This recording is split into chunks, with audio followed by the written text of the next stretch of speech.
ಅಂತ ಗೊತ್ತಾ, ನಾ ಅಮ್ಮನ ಮನೆಗೆ ಹೋದಾಗ ಅಮ್ಮ ಊಟಕ್ಕೆ ಏನು ಮಾಡಲಿ ಅಂದರೆ ಪಲಾವ್ ಫಿಕ್ಸ್. ನಂದು ಯಾವಾಗ ಕೇಳಿದ್ರು ಪಲಾವ್ ಅನ್ನೋದು.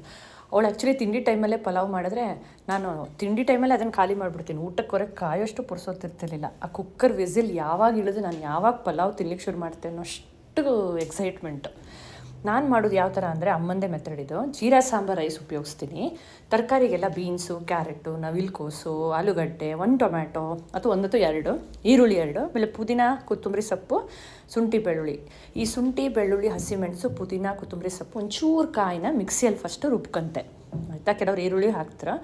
ಆಮೇಲೆ ಕುಕ್ಕರಲ್ಲಿ ಎಣ್ಣೆ ತುಪ್ಪ ಹಾಕ್ಕೊಂಬಿಟ್ಟು ಎಲ್ಲ ಮಸಾಲೆ, ಪಲಾವ್ ಮಸಾಲೆ ಏನೇನು ಬೇಕು ಅದ್ರ ಜೊತೆ ಈರುಳ್ಳಿ ಹಾಕ್ಕೊಂಡು ಫ್ರೈ ಮಾಡಿಕೊಂಡು ಈ ಮಸಾಲೆ ಇರುತ್ತಲ್ಲ ಅದನ್ನು ಹಾಕಿ ಎಲ್ಲ ತರಕಾರಿ ಹಾಕ್ಕೊಂಡ್ಬಿಟ್ಟು ಹಸಿ ಸ್ಮೆಲ್ ಹೋಗ್ಬರೋವರೆಗೆ ಚೆಂದ ಫ್ರೈ ಮಾಡ್ಕೊತೆ. ಆಮೇಲೆ ಈ ಅಕ್ಕಿ ತೊಳೆದಿರುತ್ತಲ್ಲ, 1 ಕಪ್ ಅಕ್ಕಿ ತೊಗೊಂಡಿದ್ದೀನಿ ಇದರಲ್ಲಿ, ಅದನ್ನು ಹಾಕಿ ಆಮೇಲೆ ಒಂಚೂರು ಉಪ್ಪು, ಆಮೇಲೆ ಚೂರು ಗರಂ ಮಸಾಲ ಹಾಕಿಬಿಟ್ಟು ಬಿಸಿ ಬಿಸಿ ನೀರು, 1 ಕಪ್ ಅಕ್ಕಿಗೆ 2 ಕಪ್ ನೀರು ಹಾಕ್ಕೊಂಡು ಆಮೇಲೆ 2 ವಿಸಿಲ್ ತೆಗಿತೀನಿ. ಹೌದು, ಹೈ ಫ್ಲೇಮಲ್ಲಿ 2 ವಿಸಿಲ್ ತೆಗಿತೀನಿ.